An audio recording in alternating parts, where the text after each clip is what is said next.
नमस्कार, स्वदेश विशेष देख रहे हैं आप। मैं हूं आपके साथ प्रशांत पांडे। भारत और ऑस्ट्रेलिया में क्रिकेट का क्रेज जबरदस्त है और क्रिकेट प्रेमियों की भी कमी नहीं है। और इसी प्रेम के बहाने भारत और ऑस्ट्रेलिया की दोस्ती मजबूत से मजबूत तर करने की कवायद की गई है, क्योंकि मौका भी था और दस्तूर भी। जहां मैच देखने के लिए भारत के प्रधानमंत्री नरेंद्र मोदी और भारत के प्रधानमंत्री के साथ ऑस्ट्रेलिया के प्रधानमंत्री एंथनी एल्बनीज पहुंचे एक स्टेडियम। और आखिर पीएम की क्रिकेट डिप्लोमेसी के बीच दोनों देशों के बीच कितनी कारगर होगी ये पूरी कवायद, आखिर खेल के बहाने कितना बढ़ेगा कारोबार, कितनी रंग लाएगी ये क्रिकेट डिप्लोमेसी, इसी मुद्दे पर हम आज चर्चा करेंगे अपने खास मेहमानों के साथ। लेकिन चर्चा से पहले आपको कुछ खास तस्वीरें दिखाते हैं। ये 4 तस्वीरें आपके टीवी स्क्रीन पर इस वक्त हैं, जहां क्रिकेट के बहाने कारोबार को सजाने चले हैं दोनों देशों के प्रधानमंत्री। कारोबार को लेकर क्रिकेट डिप्लोमेसी कितनी कारगर होगी, इसको लेकर दोनों देशों के बीच काफी उम्मीदें हैं और ये जोशो खरोश से लबरेज तस्वीरें बयां करने के लिए काफी हैं। पहले वीडियो में मोटेरा के मैदान में पीएम मोदी और ऑस्ट्रेलिया के प्रधानमंत्री एंथनी एल्बनीज ने स्टेडियम में पहुंचकर खिलाड़ियों से मुलाकात की और उनका हौसला बढ़ाया। दूसरी तस्वीर में किस तरह से पीएम मोदी और एंथनी एल्बनीज ऑस्ट्रेलिया और भारत के क्रिकेट के कप्तानों से मिले, उनका मनोबल बढ़ाया, ये आपके सामने है। मोदी एंथनी ने स्टेडियम में जीप की सवारी की और हाथ हिलाकर जो वहां मौजूद दर्शक थे और क्रिकेट प्रेमी थे उनका अभिवादन किया, उनके बीच पहुंचे और पीएम संग सेल्फी शेयर कर की है, जो जाहिर सी बात है कि 75 साल की दोस्ती को एक तरह से वैलिडेशन देती हुई। और हाथ हिलाकर, जैसे आप तस्वीरों में देख सकते हैं, किस तरह से प्रधानमंत्री नरेंद्र मोदी, ऑस्ट्रेलिया के पीएम और भारतीय कप्तान रोहित शर्मा यहां पर मंच पर मौजूद थे। और स्टेडियम में आए दर्शकों का भी जोश इस दौरान देखते ही बन रहा था। तो ये एक तरह से एक नई इबारत लिखी जा रही है, लेकिन इबारत कारोबार की है, इबारत नए रिश्ते की है और इसी को हम समझने की, इसके मायने समझने की कोशिश करेंगे। हमारे साथ इस चर्चा में बेहद खास मेहमान जुड़े हैं। सबसे पहले परिचय आपका करा दूं, डॉक्टर सुभाष चंद्र पांडे हमारे साथ इस चर्चा में शामिल हो रहे हैं, जो कि फॉर्मर स्पेशल सेक्रेटरी हैं ministry of commerce and industry से। बहुत बहुत स्वागत सर आपका। इसके साथ ही रविंदर सचदेव हैं, जाने माने फॉरेन एक्सपर्ट। रविंदर सर, आपका भी बहुत बहुत वेलकम। और हमारे senior editor Rajesh Singh sir भी हमारे साथ मौजूद हैं। राजेश सर, सबसे पहले मैं आपके पास आना चाहूंगा। जो तस्वीरें हमने देखी, ये तस्वीरें जाहिर है प्रतीकात्मक तस्वीरें हैं दोस्ती की एक नई इबारत की, और इसके साथ ही इसकी पृष्ठभूमि हम देखें और भविष्य के प्रोजेक्शन को देखें तो किस तरह का जो है वो एक बिग पिक्चर आपको नजर आ रही है, कितनी बड़ी संभावनाओं के द्वार खुले हैं? देखिए, ये क्रिकेट डिप्लोमेसी आज शुरू नहीं हुई है। अगर आप पीछे जाइए तो मोदी जब पहली बार प्रधानमंत्री बने थे तो G20 के लिए जब वो गए थे ऑस्ट्रेलिया 2014 नवंबर में, उस समय मेलबर्न क्रिकेट स्टेडियम में जो ऑस्ट्रेलिया में वर्ल्ड कप हो रहा था 2015 का, वहां पे उनका वेलकम किया गया था। उस समय टॉनी एबर्ट थे ऑस्ट्रेलिया के प्राइम मिनिस्टर। तो टॉनी एबर्ट ने मेलबर्न क्रिकेट स्टेडियम में मोदी को बुलाया था और वहीं से क्रिकेट डिप्लोमेसी शुरू हो गई थी, जहां पे पहली बार ऑस्ट्रेलिया का ने वर्ल्ड क्लब कप 2015 के जो ये लोगो था और जो कप था, उस कप को अनवील किया गया था। दूसरी बात, 2014 के ही G20 मीटिंग के बाद जो मीटिंग हुई थी, उसी समय ऑस्ट्रेलिया और इंडिया जो थी MOU साइन किए थे फ्री ट्रेड एग्रीमेंट का, और उसी MOU को आगे बढ़ाते हुए अभी हमने पिछले साल मई में ऑस्ट्रेलिया के साथ साइन किया है जो इकोनॉमिक कोऑपरेशन ट्रेड एग्रीमेंट। और उसके तहत ये है कि अगले 10 साल में हम अपने ट्रेड को काफ़ी बढ़ा के लगभग $45 बिलियन, 45 से $50 बिलियन तक बढ़ा के ले जाएं, जो कि अभी 25 से $27 बिलियन का है। तो काफ़ी संभावनाएं हैं ऑस्ट्रेलिया के साथ, क्योंकि ऑस्ट्रेलिया मैन्युफैक्चरिंग में कहीं नहीं है, वो कुछ बनाता नहीं है। वहाँ पे रॉ मटेरियल्स काफ़ी हैं, मिनरल्स काफ़ी हैं, कोल काफ़ी हैं, इंडिया उन्हें इंपोर्ट करता है और फिनिश्ड गुड जो है वो ऑस्ट्रेलिया को एक्सपोर्ट करता है। तो हालांकि अभी हमारा ट्रेड डेफिसिट निगेटिव है, लेकिन आने वाले दिनों में, क्योंकि ऑस्ट्रेलिया जो है वो दुनिया की 14वीं बड़ी इकोनॉमी है, तो वो आने वाले दिनों में हमारा जो ट्रेड डेफिसिट है वो पॉजिटिव हो सकता है। बिल्कुल बिल्कुल अहम बात। और डॉक्टर सुभाष, मैं आपके पास आना चाहूँगा। और अगर आपके नज़रिए से समझना चाहें, क्योंकि आपने इस तरह की जो तमाम डील्स होती हैं, इस तरह के करार होते हैं, उनका बड़ा ही उनको सूक्ष्म तरीके से देखा होगा, तो किस तरह के मायने हैं भारत और ऑस्ट्रेलिया के इस तरह की डील की और इस क्रिकेट डिप्लोमेसी की? कि क्रिकेट डिप्लोमेसी तो एक लार्जर डिप्लोमेसी का एक छोटा सा हिस्सा है। हमारे जो विदेश नीति में और काफी समय से एक निश्चित रूप से ये बदलाव हुआ है, जिसको हम कहते हैं लुक ईस्ट पॉलिसी। हम हमारे साथ जापान, ऑस्ट्रेलिया, कोरिया, इन सब के साथ और साउथ ईस्ट एशिया कंट्रीज के साथ किस तरह से हम अपने संबंध बढ़ाएं, जो राजनीतिक और व्यापारिक, आर्थिक सभी स्तर पर हैं। तो जो ऑस्ट्रेलिया के साथ जो पार्टनरशिप है, उसका एक विशेष महत्व हो गया है। अभी जैसे आपने G20 की समिट के बाद देखा होगा कि G20 में राजनीतिक मुद्दों की वजह से कुछ उस पर सहमति नहीं बन पाई और उसके बाद क्वाड का एक अलग से स्टेटमेंट आया। तो ये जो हम देख रहे हैं, ये एक बहुत बड़े पार्टनरशिप का हिस्सा है, जिसमें ट्रेड भी है, इन्वेस्टमेंट भी है और क्रिकेट और दूसरे सोशल कल्चरल कॉन्टैक्ट्स भी हैं। ऑस्ट्रेलिया के साथ हमारे बहुत ही अच्छे संबंध हैं। बहुत से भारतीय प्रवासी वहाँ काम करते हैं और उनके साथ ट्रेड भी करीब करीब 2 गुना वहाँ से इंपोर्ट होता है, करीब $16 बिलियन, और हमारे यहाँ से करीब $8 बिलियन का वहाँ एक्सपोर्ट होता है। तो कुल मिला के ऑस्ट्रेलिया के साथ हमारे कोई बहुत ऐसे कठिनाइयाँ नहीं हैं। इसमें हम आगे आगे बढ़ने की संभावनाएं देखते हैं। बिल्कुल, बिल्कुल। तो इसमें जो रास्ते हैं वो और ज़्यादा बेहतर होते जाएंगे, ये कहना है डॉक्टर सुभाष का, और ये एक लार्जर पिक्चर साफ तौर पर नज़र आ रही है। रविंदर सर, एक चीज़ समझना चाहेंगे, एक ऐसे मोड़ पे हम जब पूरी दुनिया में हम देख रहे हैं कि एक तरह का तनाव, एक तरह की रसाकशी नज़र आती है, और वहीं भारत के लिहाज से देखें तो भारत ऐसी कई तस्वीरें पेश कर रहा है, जैसा कि तमाम एक्सपर्ट भी बार बार जिसका जिक्र कर रहे हैं, जो एक ऑप्टिमिस्टिक नज़रिया भारत के प्रति या भारत की ओर तमाम देशों को खींचने के प्रति उसकी जो तमाम कोशिशें हैं वो रंग ला रही हैं। इस जो तमाम हम क्रिकेट डिप्लोमेसी को देख लें, इसके बाद हम जान रहे हैं कि पूरी देश में पूरी दुनिया इन तस्वीरों को देख रही है और वहाँ एक तरह का एक बेचैनी महसूस की जाएगी। कैसे देखते हैं आप इसे? डेफिनेटली आपने सिग्नल्स में कह दिया काफी कुछ, but see 2 points. Cricket diplomacy, cultural diplomacy बहुत इंटरेस्टिंग, और मोदी जी को लगता है क्रिकेट से लगाव भी है। मालदीव्स के प्रेसिडेंट को इन्होंने अपना एक बैट भी गिफ्ट किया था, और ये अपनी चर्चा पे संडे में इन्होंने बच्चों को भी क्रिकेट की एक एनालॉजी दी थी कि जरूरी नहीं है क्राउड आपको बोले चौके मारो छोड़ दो, फोकस करो, डिस्टर्ब मत हो, बैटिंग ठीक से करो। Anyway, now to your point, देखिए ऑस्ट्रेलिया जो कर रहा है, यस ये कारोबार है bilateral. At the same time for Australia ये एक डाइवर्सिफिकेशन ऑफ ट्रेड है। आप एक बिजनेस चैनल है तो इसे मानिए पोर्टफोलियो मैनेजमेंट कर रहा है ऑस्ट्रेलिया। ऑस्ट्रेलिया का trade with China is around $200 billion. Okay, हमारा शायद करीब 30 है। So 5% of trade is Australia China, और चाइना ऑस्ट्रेलिया की आर्म ट्विस्टिंग करता रहा, आपको याद होगा, अलग अलग ढंग से वाइन नहीं लेंगे, बीफ नहीं लेंगे, नॉन टैरिफ बैरियर्स डाल के। तो ऑस्ट्रेलिया भारत के साथ डाइवर्सिफाई करना चाहता है, which means of course Australia Bharat का बायलैटरल कारोबार बढ़ेगा। That is one. And two, thirdly, by the way, ऐसा है ऑस्ट्रेलिया के अंदर इंडियन डायस्पोरा भी बढ़ रहा है और वो लोग वोट्स भी देते हैं। तो अभी जैसे ये दोनों लीडर्स एक साथ क्रिकेट का कर रहे हैं, ये वो, तो इस क्रिकेट मैच की इमेजेस ऑस्ट्रेलिया में जा रही है। बहुत क्रिकेट फैंस हैं ऑस्ट्रेलियंस, तो वो देख रहे हैं कि इंडिया में प्राइम मिनिस्टर मोदी के साथ ये कितने अच्छे से हमारी स्ट्रॉन्गर रिलेशन हो रही है। तो वो डोमेस्टिक पॉलिटिक्स हर जगह डायस्पोरा थोड़ा थोड़ा इफेक्ट भी कर रहा है।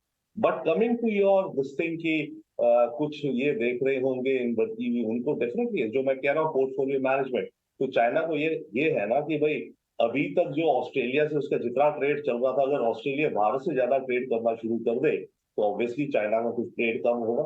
That's one. सेकेंडली, ये जो पूरा सेटलमेंट बन रहा है एक तरह से, द क्वाड सो टू से, चाहे डिफेंस नहीं है बट इसका ऑब्जेक्टिव है कि इन चारों देशों का आपस में सप्लाई चेन्स को इंटरलिंक वगैरह होना, इकोनॉमिक लिंकेजेस बढ़ना, जिसके चलते चाइना की economic expansionism and therefore geographic strategic ambitions को थोड़ी रोक लगाई जा सके। चाइना वो भी देख रहा है इस क्वाड के जरिए से। हमें जो फायदों में है, जैसे पहले आपके स्पीकर्स ने कहा, ऑल्सो ऑस्ट्रेलिया पे मिनरल्स हैं, रिसोर्सेज हैं, एक्सेट्रा, जो हमें चाहिए। हमारा इस समय by the way other than coal and all, lithium और कोबाल्ट को लेके हमारी जो एक एजेंसी बनी है, उसकी एक्सप्लोरेशन एंड माइनिंग राइट्स इत्यादि। तो ये सारी चीजें हैं। और Australia and as also said, ये जो अभी हमारी इंटरिम ट्रेड एग्रीमेंट है, इसको अगर फुल फ्लेज्ड एफडीए पहुंचना है तो अपेरेंटली करीब $10 बिलियन, सॉरी 30 बिलियन से हमारा करीब 50 बिलियन पहुंच सकता है ट्रेड का scope, and it will lead to about 1 million jobs in India. और जॉब्स, देखिए इसमें बड़ी चीजें सॉल्व होती है, जरूरी नहीं हर चीज टैरिफ बैरियर्स है, नॉन टैरिफ बैरियर्स है ना। हमारे यहाँ के बच्चों की डिग्री वहां रिकॉग्नाइज करी जाती है, नहीं करी जाती, 3 ईयर डिग्री मानी जाती है, 4 ईयर डिग्री मानी जाती है, कितने टाइम के वीजा होते हैं।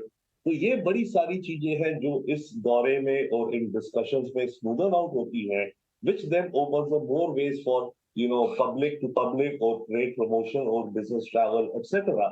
तो इन सब चीजों को देखते हुए डेफिनेटली यस, ये एक इम्पोर्टेंट, और आज की दुनिया तो ऐसी हो गई है, इतनी तेजी से खेलों में बटी हुई है दुनिया, तो एक एक कदम कोई भी उठाता है वो पूरी की पूरी दुनिया उसको माइक्रोस्कोप में देखती है। तो भारत ऑस्ट्रेलिया के इस विजिट को वैसे देखता रहा होगा, मुझे ग्रेट, हमारे लॉजिकल काफी पार्टनरशिप्स है हमारी।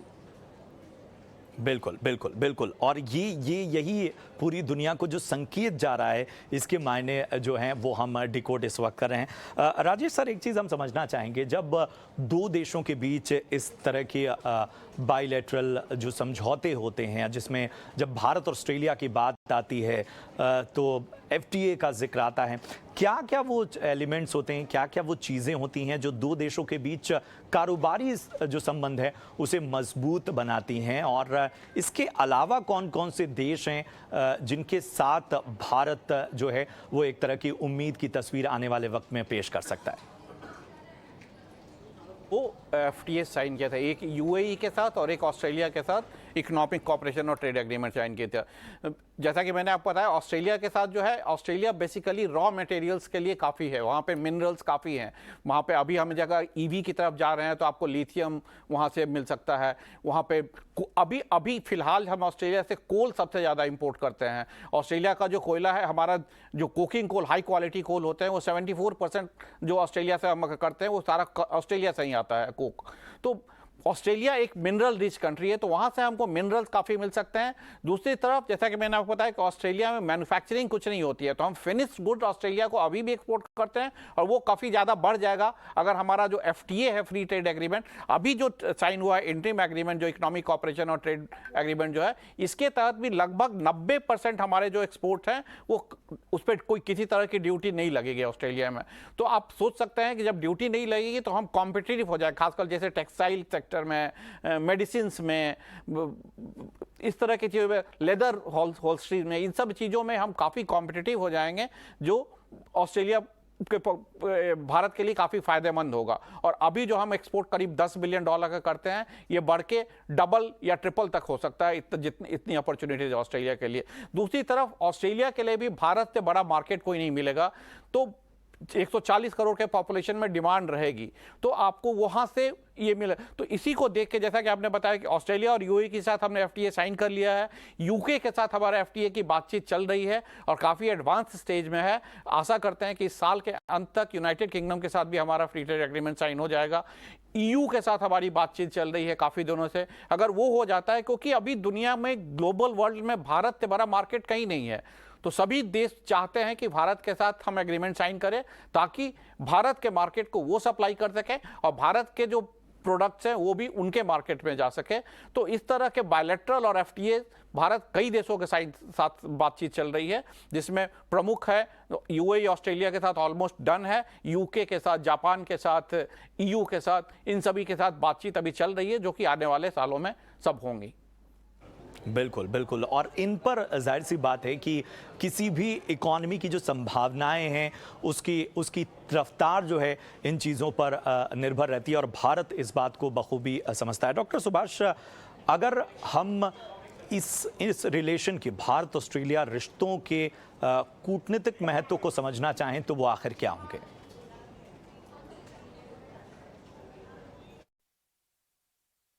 देखिए, शायद पहले भी रहा था, लेकिन अब दिनों दिन वो बढ़ता जा रहा है, जिसको हम कहते हैं कि इकोनॉमिक्स और पॉलिटिक्स में गैप। कई बार होता था कि इकोनॉमिक्स के समय पॉलिटिक्स को एक किनारे रखा जाए, या पॉलिटिक्स के समय इकोनॉमिक्स को एक तरफ रखा जाए। लेकिन जिस तरह से दुनिया में घटना चक्र बदला है पिछले कुछ समय से, उससे ये हो रहा है कि इकोनॉमिक्स और पॉलिटिक्स एक साथ आ रहा है। और इसीलिए आपने देखा होगा एक बड़ा ट्रेंड हो रहा है, टर्म फ्रेंड शोरिंग, यानी कि जो पहले था कि केवल इकोनॉमिक कंसिडरेशन से, जहां सबसे सस्ती से सस्ती चीज हमको मिल सकती है, हमें वहां से लेना चाहिए।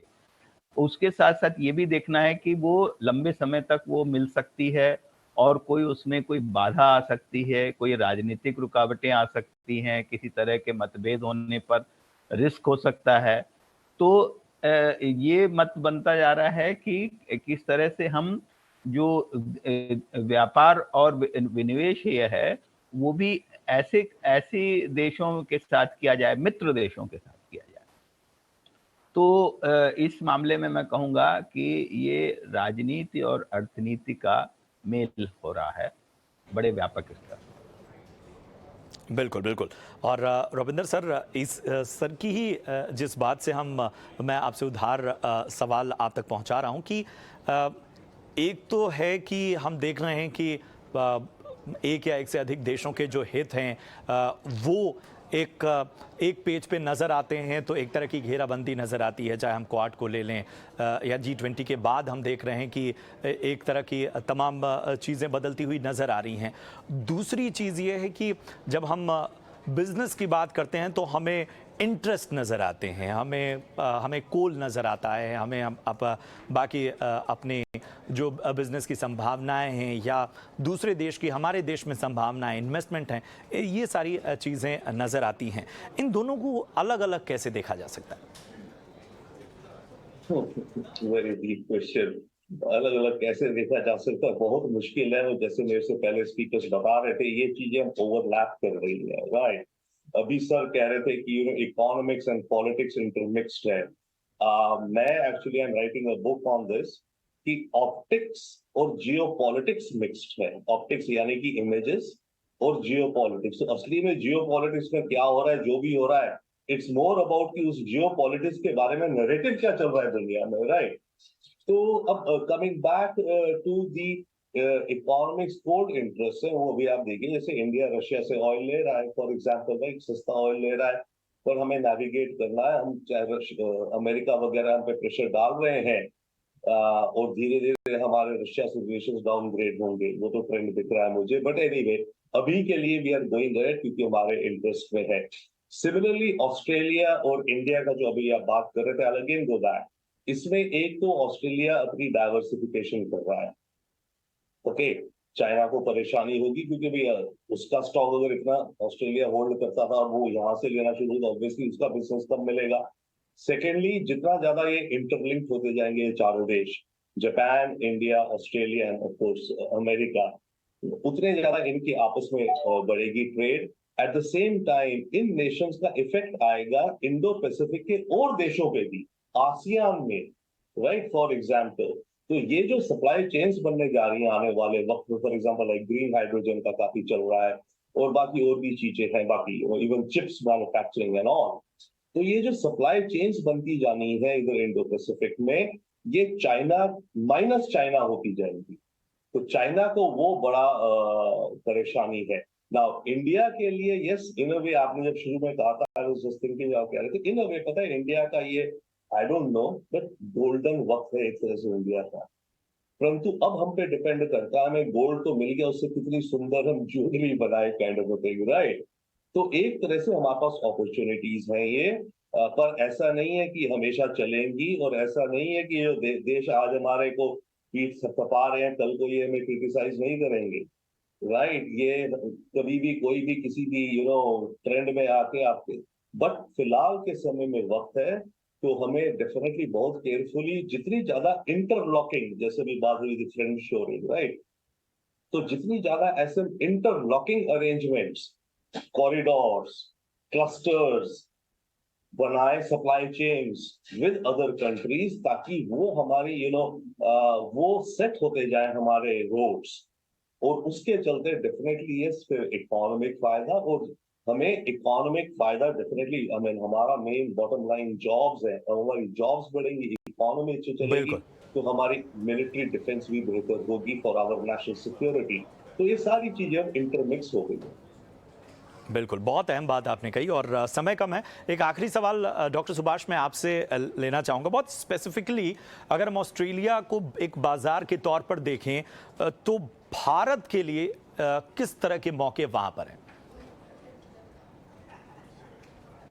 देखिए, फ्री ट्रेड एग्रीमेंट के बारे में जैसे अभी बताया, अभी हमने कुछ महीने पहले ही पिछले साल इसको फ्री ट्रेड एग्रीमेंट किया है, और जैसा अभी मैंने आपको आंकड़ा दिया कि भारत से $8 बिलियन का एक्सपोर्ट होता है और ऑस्ट्रेलिया से $16 बिलियन का इंपोर्ट होता है।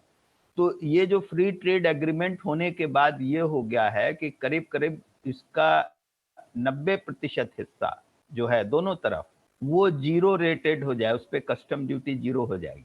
तो दोनों तरफ से इंपोर्ट एक्सपोर्ट दोनों बढ़ेगा, और ऐसे कयास लगाए जा रहे हैं कि ये जो 25-26 बिलियन डॉलर का अभी है, ये 50-60-70 बिलियन डॉलर तक जा सकता है अगले 4-5 सालों में।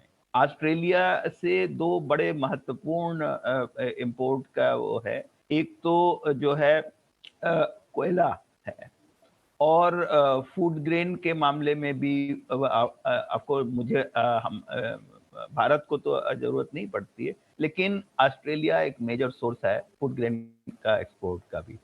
तो लेकिन हमारे लिए कोयले का, क्योंकि हमारे जो जिस तरह का कोल का भंडार तो बहुत है, लेकिन कुछ खास तरह का कोयला जो कि कुछ विशेष उसमें इंडस्ट्रीज में यूज होता है, उसके लिए ऑस्ट्रेलिया हमारा एक बहुत इम्पोर्टेंट सोर्स है। तो ये जो अब देख रहे हैं, ट्रेड एग्रीमेंट तो हो चुका है, अभी जो दोनों प्राइम मिनिस्टर मिल रहे हैं वो एक बड़े कॉम्प्रिहेंसिव स्ट्रेटेजिक पार्टनरशिप की बात करने को है, जिसमें कि इन्वेस्टमेंट, ट्रेड का तो फैसला हो गया, अभी इन्वेस्टमेंट का मुद्दा आएगा, और इन्वेस्टमेंट से भी आगे बढ़कर इमिग्रेशन से रिलेटेड इशू हैं, डिफेंस कोऑपरेशन से रिलेटेड इश्यूज हैं, उन सब पर स्ट्रेटेजिक पार्टनरशिप में बात होगी। बिल्कुल बिल्कुल, कुछ अहम पिन पॉइंट आपने सामने रखे और जिनका बार बार हम जिक्र भी कर रहे हैं। बहुत बहुत शुक्रिया करेंगे डॉक्टर सुभाष। इसके साथ ही रविंदर सर, आपका भी बहुत बहुत धन्यवाद। राजेश सर, आपका भी बहुत बहुत शुक्रिया इस चर्चा में शामिल होने के लिए और इस खास विश्लेषण के लिए। और इस चर्चा के जरिए एक चीज़ साफ तौर पर समझ में आ रही है कि पूरी दुनिया भारत को एक संभावनाओं की ज़मीन के तौर पर देख रही है, क्योंकि भारत की सोच एक आशावादी सोच है, और इसके जरिए भारत जो है उन राष्ट्रों से जिनके उसके मित्रवत संबंध हैं, उनसे अपने रिश्तों को एक नया आयाम, एक नई ऊंचाई पर ले जाने की हर कोशिश कर रहा है, और आज की तस्वीरें उसकी एक गवाही दे रही हैं। फिलहाल इस चर्चा में इतना ही। उम्मीद है आपको ये विश्लेषण पसंद आया हो। आप देखते रहिए ET Now स्वदेश। नमस्कार।